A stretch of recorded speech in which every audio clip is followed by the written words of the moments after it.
नमो बुद्धाय। बुद्ध की शिक्षाओं में यह बात प्रमुखता से मिलती है कि इंसान की किस्मत उसके कर्मों से बदलती है।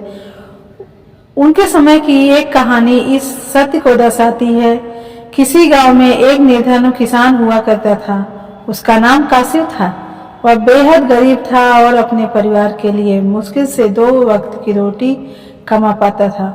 एक दिन कासिव को बुद्ध के प्रवचन के बारे में पता चला और उसने सोचा कि बुद्ध से अपनी समस्याओं का हल पूछेगा। अगले दिन वह बुद्ध के पास गया और अपनी गरीबी और कठिनाइयों के बारे में बताया। उसने कहा, भगवान, मैं इतना कठिन परिश्रम करता हूँ, फिर भी मेरी किस्मत नहीं बदलती। कृपया मुझे बताइए कि मेरी किस्मत कब और कैसे बदलेगी। बुद्ध ने मुस्कुराते हुए उसे पास बुलाया और बोले, कासिव, किस्मत अपने आप नहीं बदलती। किस्मत बदलने के लिए हमें अपने विचार और कर्मों को बदलना होता है। बुद्ध ने उसे एक कहानी सुनाई। बहुत समय पहले एक निर्धन युवक था। वह हमेशा दूसरों की निंदा करता और उनसे ईर्ष्या करता। उसे लगता था कि उसकी किस्मत बहुत खराब है और इसी कारण वह हमेशा दुखी रहता था। एक दिन उसे एक संत मिले। संत ने उससे कहा, तुम्हारी किस्मत तभी बदलेगी जब तुम अपने सोचने का तरीका और अपने कर्म बदलोगे। युवक ने संत की बात मानी और अपने जीवन में परिवर्तन लाने का ठान लिया। उसने ईर्ष्या और निंदा छोड़ दी, लोगों की मदद करना शुरू किया और अपने कर्मों पर ध्यान दिया। धीरे धीरे उनका जीवन बदलने लगा और वह खुशहाल हो गया।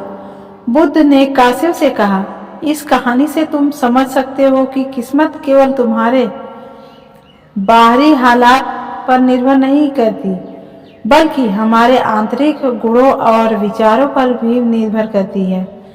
बुद्ध ने उसे यह भी समझाया कि सच्चा सुख बाहरी वस्तुओं में नहीं, बल्कि आत्मज्ञान और आत्मसंतोष में है। उन्होंने कहा कि अगर वह अपनी सोच को सकारात्मकता रखेगा तो धीरे धीरे उसके जीवन में बदलाव आएगा। उन्होंने उसे दयालु और करुणा का महत्व समझाया और कहा कि दूसरों की सहायता करने से हमें आत्मिक संतोष मिलेगा, जो असली धन है। कासिव ने बुद्ध की शिक्षा को गंभीर से लिया। उसने अपने विचारों और कर्मों को बदलने का संकल्प लिया। उसने कड़ी मेहनत के साथ अपने जीवन में अच्छाई को बढ़ावा देने शुरू कर दिया। धीरे धीरे अपनी आर्थिक स्थिति में भी सुधार आने लगा।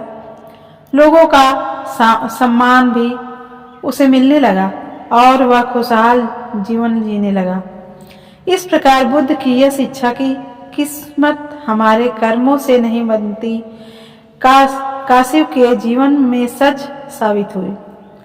यह कहानी हमें यह सिखाती है कि किस्मत तब बदलेगी जब हम अपने विचारों और कर्मों को सही दिशा में मोड़ते हैं। बुद्ध के अनुसार जीवन में बदलाव केवल बाहरी प्रयासों से नहीं आता, बल्कि अपने भीतर की सोच को सकारात्मक बनाकर और सही कर्म करके असली परिवर्तन संभव है। नमो बुद्धाय। आशा करते हैं हमारी कहानी है आपको अच्छी लगी होगी और हमारे चैनल को सब्सक्राइब करिए। वीडियो देखने के लिए धन्यवाद।